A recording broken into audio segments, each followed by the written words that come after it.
Medicīniskā līmeņa fokusētā ultraskaņa ir lieliska metode, kas palīdz pie pirmās pakāpes smas noslīdējuma profilaksei.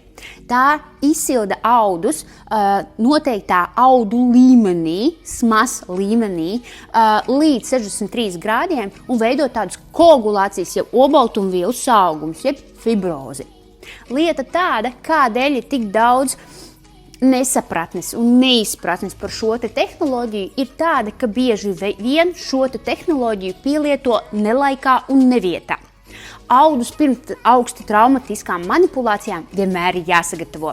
Jo atcerieties, kolagēns ir dažāds, un ja mēs vēlamies sastimulēt rētošanās procesus, tad tas notiek brīdī, kad audi ir neveseli un nevajag šo procedūru veikt, tad, protams, būs smuce. Tādēļ izmantojot HIFU tehnoloģijas tikai medicīniskā līmeņa iestādēs un tikai pie gudriem ārstiem.